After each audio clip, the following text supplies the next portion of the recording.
लेकिन ये सच है, दुनिया में इस्लाम धर्म की आबादी बढ़ रहा है, लेकिन उससे ज़्यादा मैं परेशान हूँ कि अररिया में, पूर्णिया में परेशान है देशी वर्सेस विदेशी मुसलमान।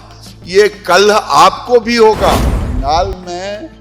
बंगाल की सरकार ने ब्यूरोक्रेट्स को पॉलिटिकलाइज कर दिया, सबको टीएमसी का वर्कर बना दिया और वो बंगाल का चुनाव बंगाल के अधिकारियों के भरोसे संभव नहीं है।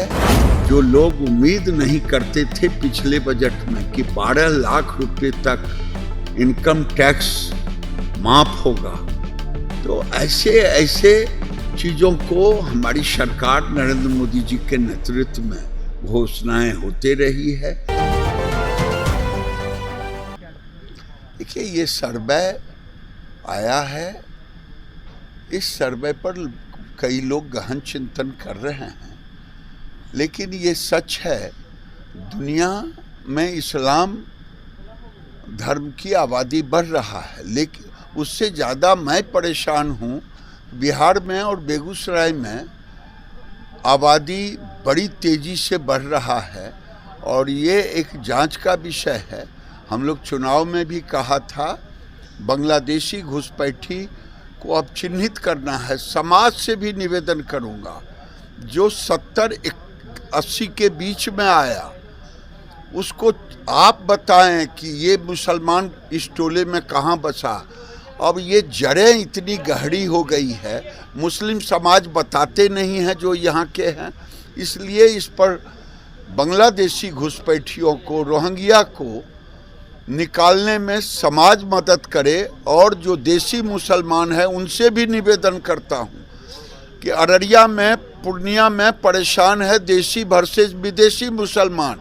ये कल आपको भी होगा, इसलिए आप बताएं कि कौन लोग हैं और इसको चिन्हित करने में मदद करें। बंगाल सरकार ने चुनाव आयोग की चिट्ठी लिखकर 9 ऑब्जर्वर जो नियुक्त किए गए उसके तबादले की मांग की।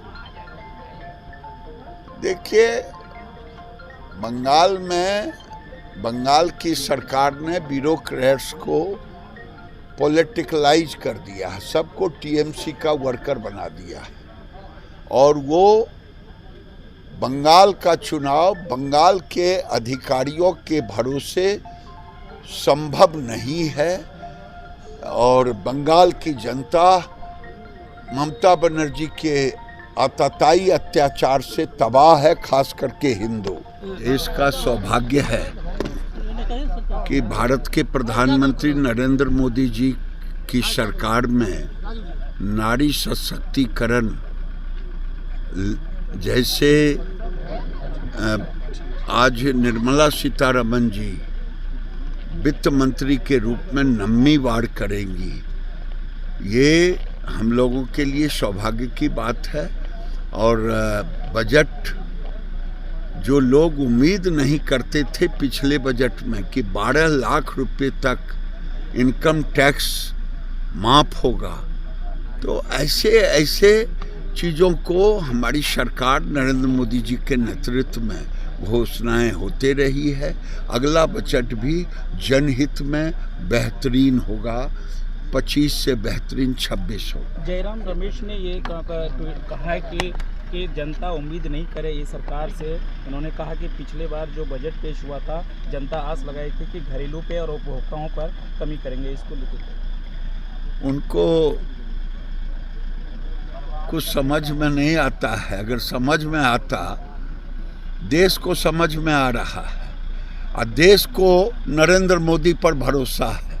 राहुल गांधी और जयराम रमेश के लिए ये बजट नहीं है, देश के लिए बजट है।